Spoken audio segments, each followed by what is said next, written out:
ආදරෙන් පිළිගන්නවා අපේ Future Focus Education YouTube channel එකට. ඉතින් මේ වීඩියෝ සීරීස් එකෙන් අපි ඔයාලට අරගෙන යන බලාපොරොත්තු වෙන්නේ sampling techniques ගැන. ඉතින් මේ වීඩියෝ සීරීස් එකට කලින් අපි ඔයාලට අරගෙන ආවා IBM SPSS video tutorial series එකක්. ඉතින් එතෙන්දී අපි පොරොන්දු වුණා ඔයාලට අනිවාර්යයෙන්ම රිසර්ච් වලට අදාළ තව වීඩියෝස් අරගෙන එන්නම් කියලා.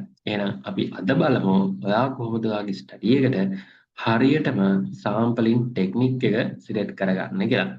ඉතින් මේක වීඩියෝ සීරීස් එකක් විදිහට තමයි අපි අරගෙන එන්නේ. ඉතින් අද මේ වීඩියෝ එකෙන් අපි ඉගෙන ගමු කොහොමද මේ සාම්පල් එක සහ පොපියුලේෂන් එක අපි හරියට අඳුනගන්නේ කියන එක. ඉතින් ඔයා මේ වෙනකොටත් හිතාගෙන ඇති ඔයාගේ ස්ටඩි එක කාටද කරන්න කියලා. අන්නේ කාටද කියන කොටස තමයි මේ පොපියුලේෂන් එක කියලා කියන්නේ. එතකොට අන්නේ පොපියුලේෂන් එකෙන් අපි සිලෙක්ට් කරගන්න පොඩි ප්‍රමාණයකට තමයි අපි සාම්පල් එක කියලා කියන්නේ. ඉතින් ඔය සරල අයිඩියා එකත් එක්ක අපි ඉස්සරහට කතා කරගමු මේක කොහොමද වෙනස් වෙන්නේ කියන එක.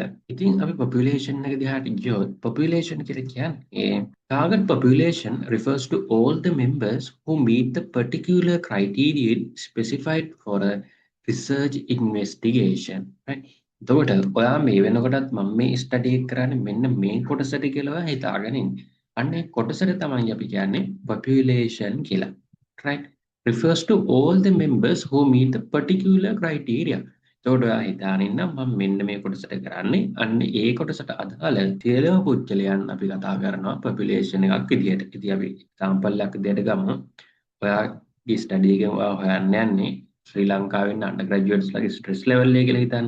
එහෙනම් ඔන්න ඔයාගේ particular criteria එක මොකද්ද? ශ්‍රී ලංකාවේ ඉන්න undergraduates ලා. එහෙනම් ශ්‍රී ලංකාවේ ඉන්න undergraduates ලා කියන කොටසට අදාළ සියලුම පුද්ගලයන් all the members අන්න අයිති වෙනවා population එක විදියට.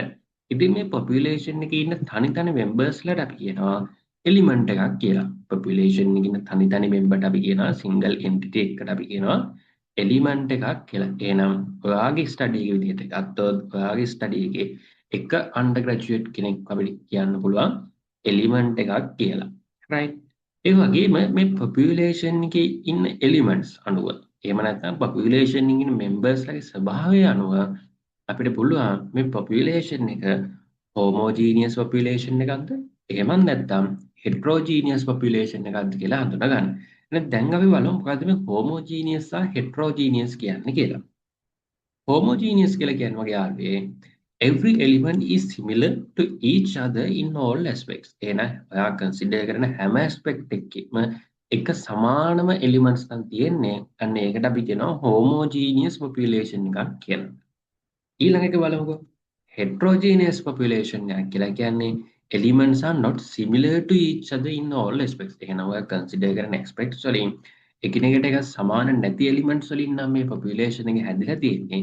අන්න එතකොට අපි කියනවා ඒකට heterogeneous population එකක් කියලා. අපි example එකක් ගමු.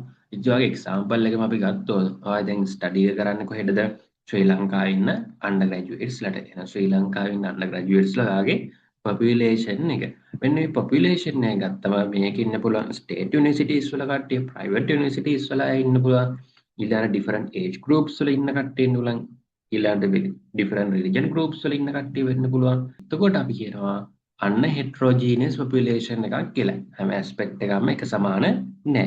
හැබැයි අපි මෙහෙම ගත්තොත් ඔයා consider කරන්නේ ලංකාවෙන් undergraduates ලගෙන් first year undergraduates ලා විතරයි. අන්න එතකොට අපිට කියන්න පුළුවන් මේක heterogeneous නෙමෙයි, මේක homogeneous එකක්. හැබැයි compare අපිට කියන්න පුළුවන් මේක it's up to a homogeneous කියලා. එතකොට ඒක fully homogeneous population එකක් නෙමෙයි. හැබැයි අපිට කියන්න පුළුවන් relatively ඒක homogeneous population එකක් කියලා අපිට කියන්න පුළුවන්. ඇයි ඒ? එතකොට මෙතෙන්දී ඔයා consider කරන්නේ ලංකාවේ ඉන්න සියලුම first year undergraduates ලා විතරයි. එතකොට ඒකේ second year, third year, final year කියන undergraduates ඇතුළත් වෙන්නේ නැහැ. එහෙනම් ඔයාලට තේරෙනවා දැන් මෙතන ඉන්න ඔයාගේ population එකේ එක කොටසකට අදාළ කට්ටියක් විතරයි. අන්න එයාලගේ මේ කියන aspect එක සමාන වෙන්න පුළුවන්. එතකොට එයාගේ age එක සමාන වෙන්න පුළුවන්. එතකොට එයාලා ඉන්න level එක සමාන වෙන්න පුළුවන්, right? අන්න එතකොට අපිට කියන්න පුළුවන් මේක fully homogeneous නෙමෙයි. හැබැයි heterogeneous population එකකට වඩා මේක relatively homogeneous කියලා අපිට හඳුනා ගන්න පුළුවන්.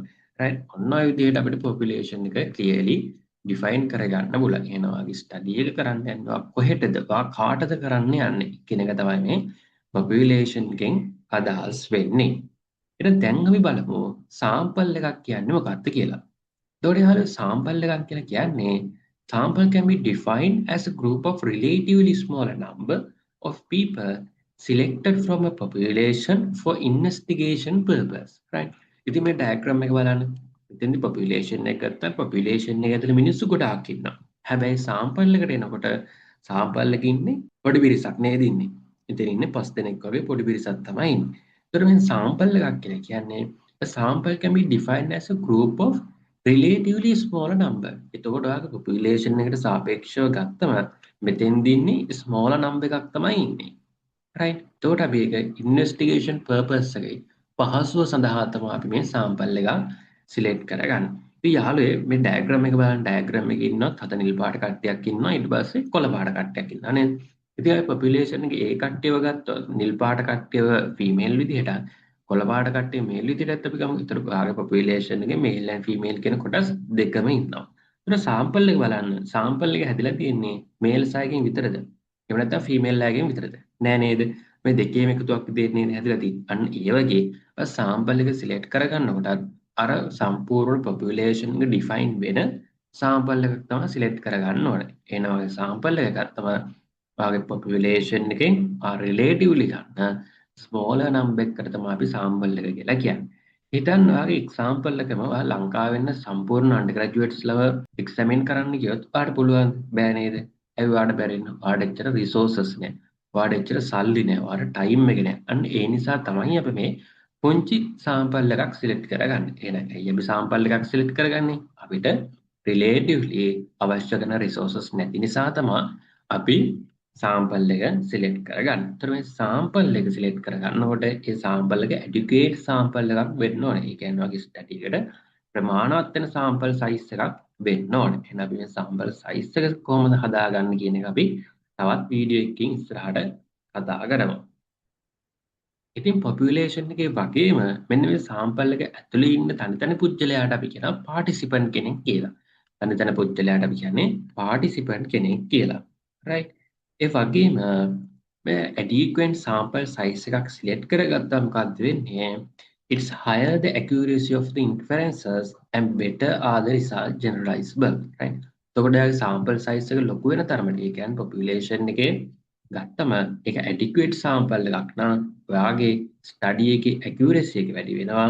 ඒ වගේම ඒක ඔයාලට generalize කරන්න පහසු වෙනවා. එහෙනම් sample එක select කරගන්නකොට adequate sample එක ප්‍රමාණවත් sample එකක් select කරගන්න ඕනේ. එහෙනම් sample size එක ගැන තවත් වීඩියෝ එකකින් ඉස්සරහට කතා කරමු. එහෙනම් ආදරණීය යාළුවෝ ඔය ටික තමයි අපිට population එක සහ sample එක විදිහට අඳුන ගන්න දෙන්නේ. එහෙනම් ඔයාලා දැන් population එක කියන්නේ මොකක්ද දන්නවද? ඊළඟට sample කියන්නේ මොකක්ද කියන්න දන්න. එහෙනම් දැන් අපි මේ කතා කරපු දේවල් ටික ඉක්මනට සමරයිස් කරගමු කොහොමද? මෙන්න මේකේ left side එකේ ඉඳලා ගත්තම ඔයාලට මේ ඉස්සල්ලාම තියෙන රෝම ඔයාලට මොකක් කියලාද අඳුර ගන්න පුළුවන්. අද අපි කතා කරපු දේවල් වලින් ඒක population නේද? ඒක සම්පූර්ණ population එක. ඒතර මැද තියෙන රෝම ඒක තමයි අපි සමස්තයෙන් select කරගත්ත කොටස. අන්න ඒකට අපි කියනවා sample එකක් කියලා. එතකොට මේ population එකේ ඉන්න තනි පුජ්‍යලයට මොකක්ද කිව්වේ? element එකක් කියලා කිව්වා නේද? right. එහෙනම් sample එක ඇතුලේ ඉන්න තනි පුජ්‍යලයට අපි කිව්වේ participant කෙනෙක් කියලා. එහෙනම් ආදරණීය යාළුවෝ ඔන්න ඔය ටික තමයි අද අපි සමරයිස් කරගත්තේ. එහෙනම් ඔය දේවල් ටික තමයි අපි කතා කරේ. ඉතින් ඔයා population සහ sample එක ගැන හොඳ idea එකක් ඔයාලට ලැබුණා නම් අනිවාර්යයෙන්ම කමෙන්ට් එකක් දාන්න. තව ඔයාලට මේ සම්බන්ධයෙන් දැනගන්න ඕන දේවල් තියෙනවා නම් අනිවාර්යයෙන්ම කමෙන්ට් එකක් දාන්න. ඒ වගේම මේ වීඩියෝ එකට වැදගත් වුණා නම් ඔයාගේ යාළුවාට මේක ෂෙයා කරන්න අමතක කරන්න එපා. එහෙනම් අපි අලුත් වීඩියෝ එකකින් ඉක්මනටම හම්බෙමු. ඔබට සුබ දවසක්.